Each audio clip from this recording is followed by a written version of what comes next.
Hello, welcome back. This is my first Top Cut match versus Mike for my Toxapex tournament winning team.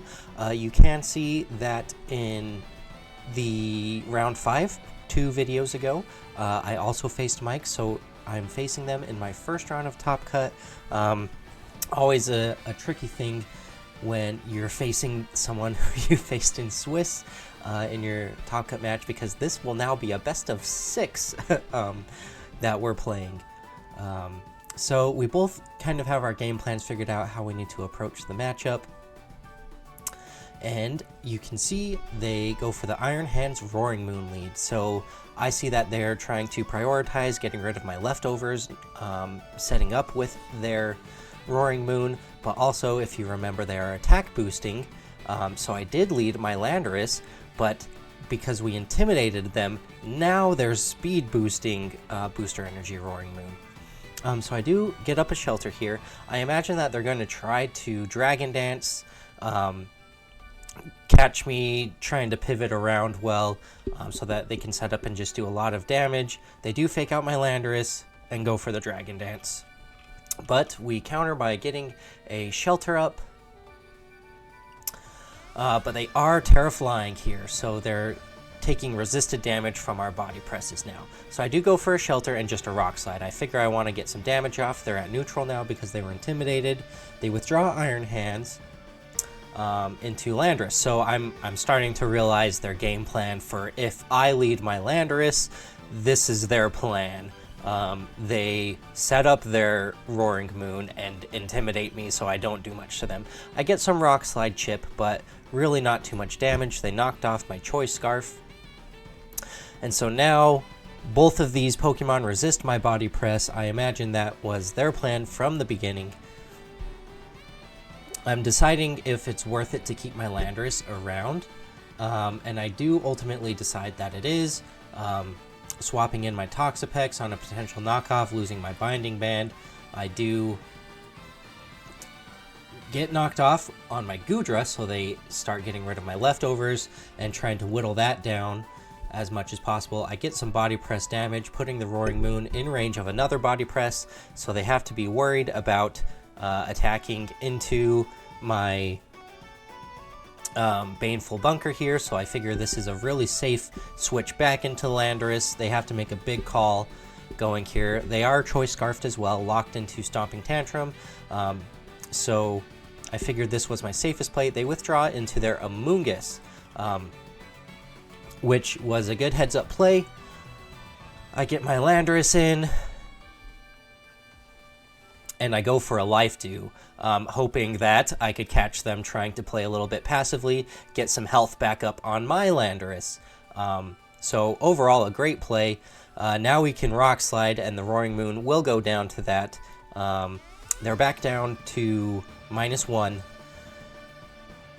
And so I do just shelter up and get a Rock Slide. I'm not too concerned about Landorus going to sleep. At this point, I'm thinking Goodra can carry the matchup. They get a critical hit on their acrobatics, so my cycling and health recovery did not matter. Sorry, I did just Life Dew there because I anticipated that they wouldn't be able to knock me out. But they do get a crucial critical hit there. So I do decide to bring in my Toxapex. We found out in our previous matches that I am faster than their Amoonguss, so I can get a substitute up before they can spore me, and so I do just that. I go for the shelter, just putting me to +6, and they go for the Dragon Dance. So clearly their game plan is set up Roaring Moon and keep it healthy with Pollen Puffs and Intimidates. My game plan is set up a Goodra and beat everything. So I do go for the body press into Roaring Moon, forcing a Rage Powder. I also Baneful Bunker this turn because I want to try to catch them going for an Acrobatics in Endospore into the Amoonguss, but into the Toxapex, but they didn't take the bait. They're just setting up, Rage Powder, Dragon Dancing. I can see it. So now I am expecting the Acrobatic Spore play or knockoff Spore play, either way. However, I did think that this would allow me to get my infestation into them before going to sleep. And there's the spore. And so I figured it was worth it to go to sleep to be able to put that Roaring Moon on a timer. I do body press there just to force the Amoonguss to go for a Rage Powder so they can't get the Pollen Puff up.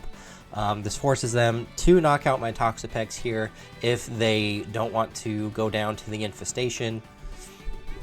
I'm curious if they can do it, and they cannot, but they do knock off my Binding Band, and we do just get the body press into the Roaring Moon.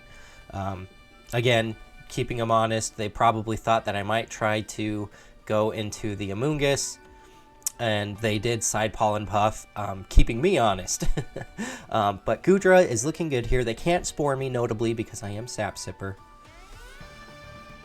Landorus comes back in, but I am at +6 defense. I don't have my own Landorus, but I can potentially switch out to get some Regenerator health if I deem that valuable. And I do. So Grimmsnarl comes in. They go for the Stomping Tantrum into the Grim. I get a big body press into the Landorus, and they keep their Landorus healthy with Pollen Puff. I force them, again, to go for the Rage Powders, and I can taunt the Amoonguss. I am putting pressure on there. I am debating.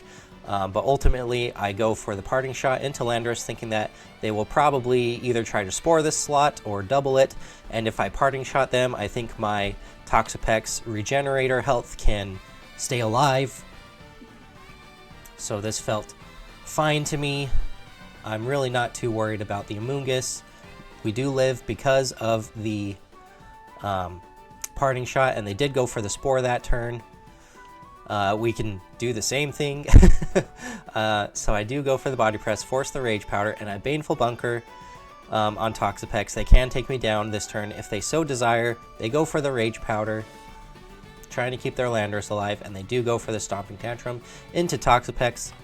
Keep in mind they are -1, but their health on both of these Pokemon is getting low. Both of them are in range of a Body Press. I still haven't Terra'd, which, notably, maybe I should Terra, because I am getting scared of a Stomping Tantrum critical hit. But again, it could be a Wild Charge critical hit from the Iron Hands. I'm trying to keep both of those options in mind. The Iron Hands does come in, Amoonguss protects itself, and I get a big Spirit Break into the Iron Hands. I went for that play because the Body Press would KO Amoonguss and the Spirit Break would have KO'd Landorus, and if they switched in their Iron Hands, they take a lot from the Spirit Break. Notably, they are bulky enough not to get two-shot, which is impressive because my Grimmsnarl is EV'd to knock out most Iron Hands with the regular bulk with 2 Spirit Breaks. So this shows me that their Iron Hands has a little more bulk than most, which does allow them to get a Heavy Slam critical hit, or sorry, not a critical hit, Heavy Slam KO into Grimmsnarl, and now I'm worried about a critical hit Stomping Tantrum. So what I do here, the Iron Hands is low enough, I go for the Terra here and go for the knockout onto Iron Hands, so they can't go for a critical hit Wild Charge into me. They can't go for any Drain Punch health because I will knock them out first. Alright, so here's the Terra, there's the Stomping Tantrum, no critical hit, does about 20 HP, a little less, and we're chilling. Our Leftovers is keeping us healthy. Oh, sorry. Our Leftovers is not keeping us healthy because they prioritized knocking that off. Yeah, it did 13 damage, the Stomping Tantrum that time. So Goodra is able to carry this matchup. We win the first game in Top Cut in the best of 3.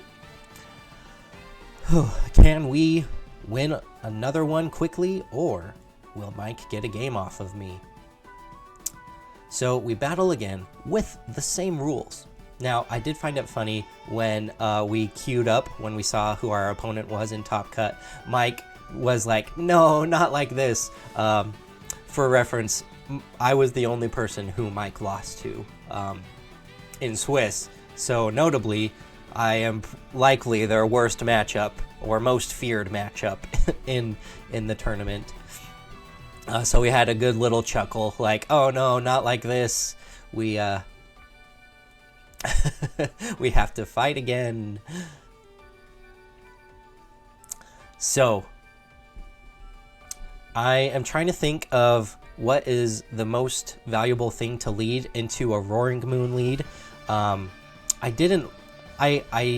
enjoyed that I intimidated them from the get-go and they didn't get an attack boost.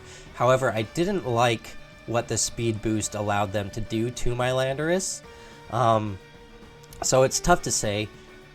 Grimmsnarl, always a good lead option in case they lead Amoonguss to threaten taunts. And I know that Mike and I have gone back and forth on whether or not I actually taunt their Amoonguss or if I, parting shot. So here would have been into the protect, would have been great to call with parting shotting their Landorus. They protect, and then I U-turn their Landorus. If, again, this is all assuming I called a protect play. To get my Grimmsnarl back in, to get my Grimmsnarl back in for the turn 2. Just a minor optimization if I'm calling that, but I do keep them safe. I am Covert Cloak, so I can still threaten the taunt, which again feels kind of forced, so I do go for the parting shot into the Iron Hands and just get a shelter up. I don't believe Amoonguss will just let me taunt them, but I have shown that I'm willing to taunt them. So we're playing that conditioning mind games. They do fake out my Goodra, not allowing a shelter to get up this turn. They're trying to do as much damage to me before I get set up, which is smart. However, I do get my Landorus back in, so they are intimidated. Once again, their Iron Hands notably is at -2 at this point. But we are at full. We recover the fake out damage with our leftovers, and I go for a bit of a risk. I go for a bit of a risky play here. I assume they think I'm gonna play the slow game, and I thought that they would switch in their Amoonguss for their Landorus here since I've intimidated them. So I make a bold prediction. They go for the U-turn. I Terra my Landorus. And I have Terra Blasted that slot, anticipating the Amoonguss to come out. However, the fact that I've shown a Terra Blast might just tell them, maybe don't bring them. Maybe don't bring Amoonguss in this turn. So they do bring in their Roaring Moon. They get the attack booster energy. And I go for the big Terra Blast into their Iron Hands. Oh, that was a slot because it was at -2 that I anticipated the Amoonguss to swap into. My mistake. They go for the Drain Punch, trying to get a critical hit into my Goodra. They do not get the critical hit into my Goodra. We recover a little bit with our leftovers. We go for the Terra Blast and a Shelter into the Roaring Moon. They do Terra Flying for their big damage. We are faster than them, and I don't know if they can knock me out in one hit just because Landorus has some really decent natural bulk, but they are Terra boosted, but they do just go straight for the Dragon Dance, again, assuming that I will be cycling, but I go for what I deem the safest play, and just get some damage, putting them in range of a Body Press and boost up my defenses. So now I can cycle if I so feel. I believe getting a knockoff into the Landorus isn't as big of a deal. Or sorry, into my Grimmsnarl isn't as big of a deal, because at this point the Covert Cloak has done its job. However, if they knock off that slot, Amoonguss can spore me. If they, get a fake out next to their Amoonguss, they do knock off. I call that correctly. My Covert Cloak is gone, and the Body Press goes into the Roaring Moon, taking it out. Once again, Goodra looking very good, barring a critical hit. But I do even a critical hit, my defenses are so good that at full HP, I should be able to get done what I need. They do bring in Iron Hands, so they can go for that fake out Spore play into my Goodra or into my Grimmsnarl if they so desire. However, they go for the Rage Powder. I taunt them. I body pressed the hands because I did think it would do enough damage to get things going. They don't fake out. They go for the Wild Charge into Grimmsnarl, anticipating that I will probably just switch out into my Landorus in that slot, or just getting big damage off. However, now the Amoonguss is taunted. It can only Pollen Puff or Clear Smog. Actually, I think this one only has Pollen Puff. I think I'm misremembering a different set that had Clear Smog. So they swap out their hands into Landorus, probably just gonna side Pollen Puff. I Life Dew, keeping my Grimmsnarl a bit healthy. And I Spirit Break that slot, and they probably just Pollen Puff. Yep, trying to keep their Landorus healthy. I was keeping my Grimmsnarl healthy. So here I can go for that easy parting shot, and I decide to just put some damage down, you know, keep forcing those Pollen Puffs. They withdraw Amoonguss into Iron Hands, so they don't get to keep themselves healthy. I parting shot again, just keeping their damage output low, keeping my defenses high, and I do go into the Toxapex here because I can regenerate any health. I anticipated they might call my Landorus going in there and go for a Rock Slide, trying to knock me out through the Intimidate parting shot, but they do just get their Amoonguss back up to full. I get a nice body press into the Amoonguss, take some Rocky Helmet chip, but luckily I still have my leftovers because I was able to deal with a Roaring Moon better in this game. I do Baneful Bunker, keeping them honest, and body press the Goodra. They go for the Fake Out. I get a substitute. Sorry, I was substituted here, calling that they wouldn't just let me Baneful Bunker in the face of a Fake Out. And they get their Iron Hands back healthy. Again, it's a bit of a long game, but it's a slow game that I am winning. I'm at +4 defense. I decide that this is where the Infestation starts doing damage because they've been able to cycle in and out, keeping themselves healthy. They go for the Rage Powder, but the only rage that they are getting is the infesting from the Toxapex. Again, they need to be worried constantly if they do try to go for that break my sub, spore me play. If I go for a Baneful Bunker that turn, they're in big danger. So I anticipate that they're trying to wait out that. They're trying to bait me into Baneful Bunkering first so that they can do it safely the next turn. However, they do go for it this turn. They Wild Charge, breaking my sub. However, I am able to get a lot of damage off into the Iron Hands as a result. I get a Recover off because I didn't think that they would double into that slot this turn. And there's the Spore. So now my Toxapex is put to sleep. However, my Goodra is still completely healthy. Their Amoonguss is ticking down. They can't switch out. They're getting dangerously in range of a body press for their Rage Powder. Iron Hands is also getting very low with its only notable damage output on Toxapex being recoil damage into itself, which will take itself out. They do go for the Drain Punch, trying to crit my Goodra, but we are still safe. We get some leftovers again, keeping us healthy, and their Amoonguss did go down to the body press. Their only Pokemon left are Landorus and Iron Hands. Landorus is at full because of the Pollen Puffs, but Iron Hands is dangerously low. So I infest the Landorus. They go for the Rock Slide, thinking their only outs here are to flinch me and crit me. However, I do not flinch. I take out their Iron Hands. And now they've got a Landorus locked into Rock Slide against my Goodra.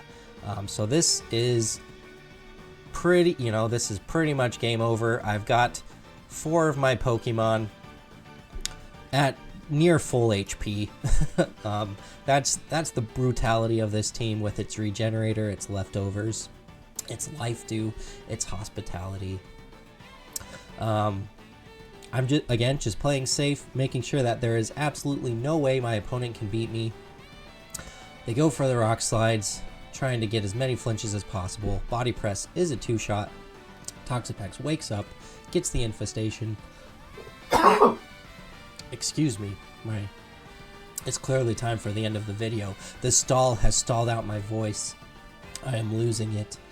But yes, this should be the last turn of the game. I just go for a Substitute and a Body Press in case I flinch.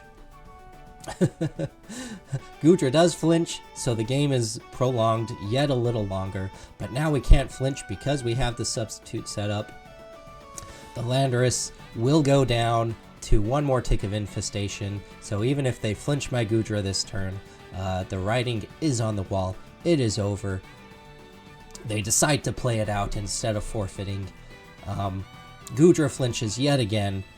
So instead of Goodra being the MVP, Toxapex takes the MVP, getting up to near full health. Goodra is at full health, and the Landorus goes down to the Toxapex Infestation. Let's go! Showing the power of Life Dew next to your bulky Pokemon.